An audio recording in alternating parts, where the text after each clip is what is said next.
சட்டமன்ற தேர்தலுக்கான பிரச்சாரம் ஒரு பக்கம், தொகுதி மறுவரை செய்யக்கூடாது அப்படிங்கிற ஆக்ரோஷம் ஒரு பக்கம் அப்படின்னு சொல்லலாம். ஸோ தாவேக தலைவரும் சரி, முதலமைச்சர் மு.க.ஸ்டாலின் அவர்களும் சரி, நிறைய குரல்கள் எழுப்பிட்டு வராங்க. இதுல முதலமைச்சர் என்ன சொல்லியிருக்காரு அப்படின்னு பாத்தீங்கன்னா, கருப்பு கொடியினுடைய எதிர்ப்பு நாளைக்கு இருக்கும், இந்த எதிர்ப்பு போராட்டத்தை நடத்த போறோம் அப்படின்னு சொல்லியிருக்காங்க.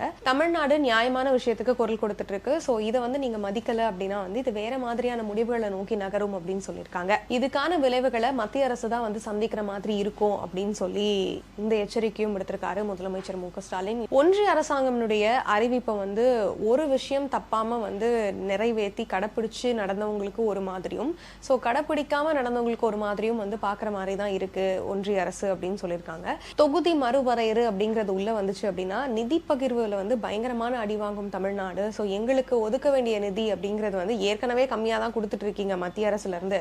சோ இன்னும் நீங்க கொடுக்கறதுங்கிறது ரொம்ப கம்மியாயிடும். ஏன்னா எம்பிக்கள் அதிகமா இல்ல, மக்கள் தொகை அதிகமா இல்ல அப்படிங்கறதுனால அங்க குறைச்சிட்டோம் அப்படின்னு சொல்லிட்டு உத்தரப்பிரதேசத்துக்கு நீங்க அதிகமா கொடுப்பீங்க, தமிழ்நாட்டுக்கு கம்மியா கொடுப்பீங்க அப்படின்னு சொல்லி பயங்கரமான விஷயங்களை ஒவ்வொரு தலைவர்களும் சரி ஒவ்வொரு முறை பிரச்சாரம் பண்ணும்பொழுதும் இதுக்கான குரல்களையும் கொடுத்துட்டு இருக்காங்க. தொகுதி மறுவரை அப்படிங்கிறது வேண்டாம், ஏற்கனவே இருக்கிற மாதிரியான வழக்கமே தொடரட்டும் அப்படின்னு சொல்லி எல்லாருமே குரல் கொடுத்துட்டு இருக்காங்க.